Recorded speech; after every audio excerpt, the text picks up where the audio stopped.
Hey everybody, here we are at chapter 57 of the Count of Monte Cristo, The Night. Monte Cristo waited, as he usually did, until Dupré had hung his famous "Follow me," then he rose and went out, followed by Morel, who left him at the door, renewing his promise to be at his house, together with Emmanuel, at 7 o'clock the next morning. Still calm and smiling, the Count entered the brougham and was at home in 5 minutes. On entering the house, he said to Ali, "Ali, my pistol's inlaid with ivory," and no one who knew him could have mistaken the tone in which he said it. Ali brought the box to his master, who was beginning to examine them, when the study door opened to admit Baptistin. Before the latter could say a word, a veiled woman who was following behind him, and who through the open door caught sight of a pistol in the Count's hand and 2 swords on the table, rushed into the room. Baptistin cast a bewildered look on his master, but upon a sign from the Count he went out, shutting the door behind him. "Who are you, madame?" the Count asked of the veiled woman. The stranger looked round her to make sure they were alone, then throwing herself onto one knee and clasping her hands, she cried out in a voice of despair, "Edmond, you will not kill my son!" The Count started, and dropping the weapon he held in his hand, uttered a feeble cry. "What name did you pronounce them, Madame de Moncouf?" said he. "Yours," she cried, throwing back her veil. "Your name, which I alone perhaps have not forgotten. Edmond, it is not Madame de Moncouf who has come to you, it is Mercedes." "Mercedes is dead, madame. I know no one of that name." "Mercedes lives, and not only lives, but remembers. She alone recognized you when she saw you, and even without seeing you, Edmond, she knew you by the very tone of your voice. From that moment she has followed your every step, watched you, feared you. She has no need to seek the hand that has dealt Monsieur de Moncouf this blow." "Fernand, you mean, madame," returned Monte Cristo with bitter irony. "Since we are recalling names, let us remember them all." He pronounced the name of Fernand with such an expression of venomous hatred that Mercedes was stricken with fear. "You see, Edmond, I am not mistaken. I have every reason to say, spare my son." "Who told you, madame, that I have evil designs against your son?" "No one. But alas, a mother is gifted with double sight. I have guessed everything. I followed him to the opera this evening, and hiding in another box, I saw all that occurred. If you saw everything, madame, you also saw that Fernand's son insulted me in public," said Monte Cristo with terrible calmness. "You must also have seen," he continued, "that he would have thrown his glove in my face, but that one of my friends held back his arm. Listen to me. My son has discovered your identity. He attributes all his father's misfortunes to you. Madame, you are under a misapprehension. His father is suffering no misfortune. It is a punishment, and it is not inflicted by me. It is the work of Providence. Why should you take the place of Providence? Why should you remember when he forgets? In what way do Janina and the vizier concern you, Edmond? What wrong has Fernand Mondego done you by betraying Ale Tebelin? As you infer, madame, that is all the matter as between the French officer and Vasiliki's daughter, and does not concern me. But if I have sworn to take revenge, it is not on the French officer or on the Count of Moncouf. It is on Fernand the fisherman, the husband of Mercedes the Catalan. What terrible vengeance for a fault for which fate alone is responsible! I am the guilty one, Edmond, and if you take revenge on someone, it should be on me, who lacked the strength to bear your absence and my solitude. But do you know why I was absent? Do you know why you were left solitary and alone? Because you were arrested and imprisoned, Edmond. Why was I arrested? Why was I imprisoned?" "I know not," said Mercedes. "'Tis true, you do not know. At least I hope you do not. Well, then, I will tell you. I was arrested and imprisoned because on the eve of the very day on which I was to be married, a man named Danglars wrote this letter in the arbor of La Réserve, and Fernand, the fisherman, posted it." Going to a writing desk, Monte Cristo opened a drawer and took out a discolored piece of paper and laid it before Mercedes. It was Danglars' letter to the Procureur du Roi, which the Count of Monte Cristo had taken from the dossier of Edmond Dantès the day he, disguised as an agent of Messrs. Thomson and French, paid Monsieur de Beauville the sum of 200,000 francs. Filled with dismay, Mercedes read the following lines.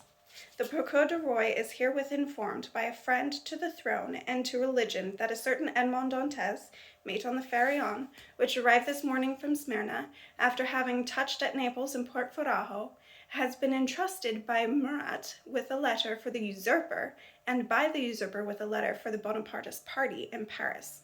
Corroboration of this crime can be found either on him or at his father's house or in his cabin on board the Pharaon. Good God! Exclaimed Mercedes, passing her hand across her forehead wet with perspiration. This letter, I bought it for 200,000 francs, madame, said Monte Cristo. But it is cheap at the price, since it too enables me to justify myself in your eyes. What was the result of this letter? You know it, madame. It led to my arrest, but what you do not know is how long my imprisonment lasted. If you do not know that I lay in a dungeon of the Château d'If, but a quarter of a league from you, for 14 long years. On each day of those 14 years, I renewed the vow of vengeance I had taken the first day, though I was unaware that you had married Fernand and that my father had died of hunger. Merciful heavens, cried Mercedes, utterly crushed. That is what I learned on leaving my prison 14 years after I had been taken there. I have sworn to revenge myself on Fernand because of the living Mercedes and my deceased father, and revenge myself I will. Are you sure this unhappy Fernand did what you say? On my oath, it is so. In any case, it is not much more odious than that, being a Frenchman by adoption, he passed over to the English. Spaniard by birth, he fought against the Spanish, a hireling of Ali's, he betrayed and assassinated Ali. In the face of all this, what is that letter you have just read?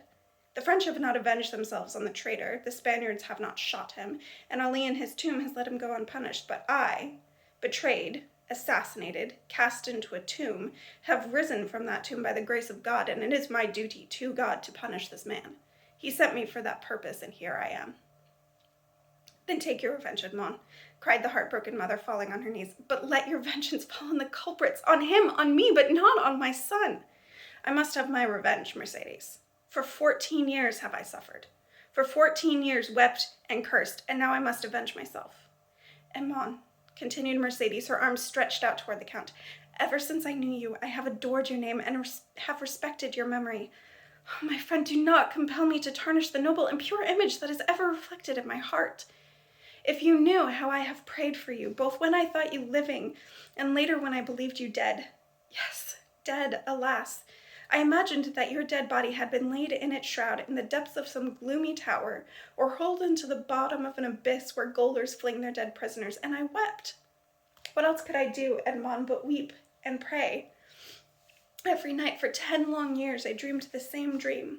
It was reported you had endeavored to escape, that you had taken the place of another prisoner, that you had slipped into the winding sheet of a dead man, that your living body had been flung from the top of the Château d'If, and that the scream you gave as you were dashed against the rocks first revealed to the men, now become your murderers, what had taken place.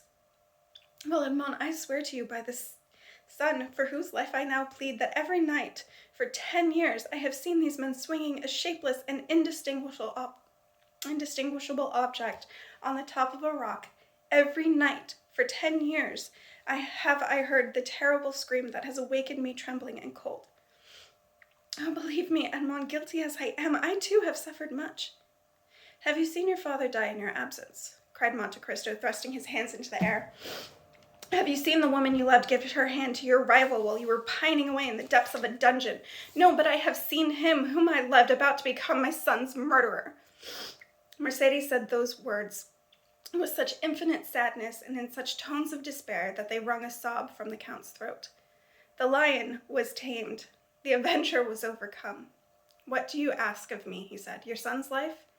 Well, then he shall live. Mercedes uttered a cry which forced 2 tears into Monte Cristo's eyes, but they disappeared again immediately. Doubtless, God had sent some angel to collect them, for they were far more precious in his eyes than the richest pearls of Gozeret or Ophir. Oh, Edmond, I thank you, cried Mercedes, taking the Count's hand and pressing it to her lips. Now you are the man of my dreams. The man I have always loved. I can own it now. It is just as well, for poor Edmond will not have long to enjoy your love, replied Monte Cristo. Death will return it to its tomb, the phantom to darkness. What is that you say, Edmond? I say that since you command me, I must die. Die? Who said that? Who told you to die? Whence are these strange ideas of death?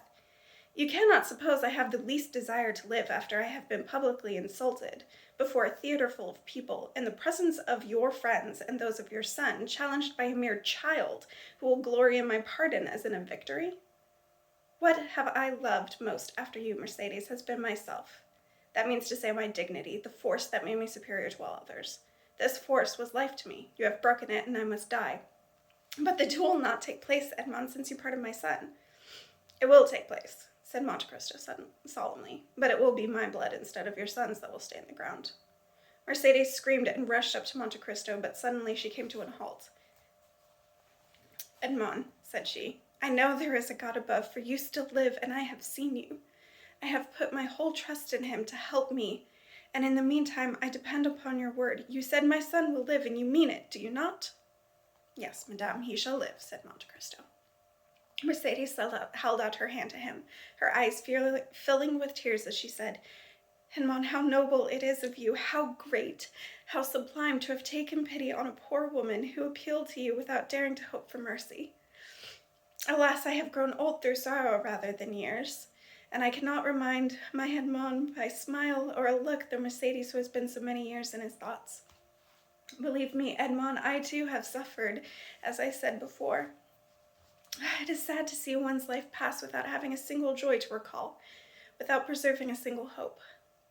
I repeat once more, Edmond, it is noble, beautiful, sublime to forgive as you have done. You say that now, Mercedes, but what would you say if you knew how great the sacrifice I have made? Mercedes looked at the Count with eyes full of admiration and gratitude.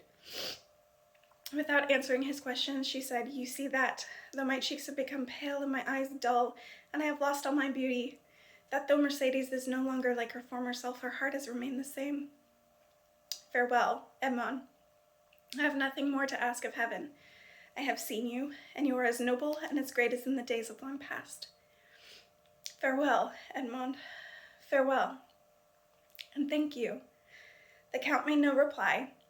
Mercedes opened the door and had disappeared before he had woken from his painful and deep reverie into which his thawed vengeance had plunged him.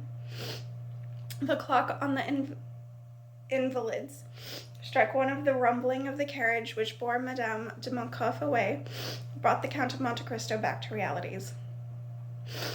Fool that I am, said he, that I did not tear out my heart the day I resolved to revenge myself. Well, other than my massive amount of tears, I hope that touched all of you as well, because that was quite the plea. So, Mercedes got reprieve for her son, but what is she planning to do? I'll see you guys next time.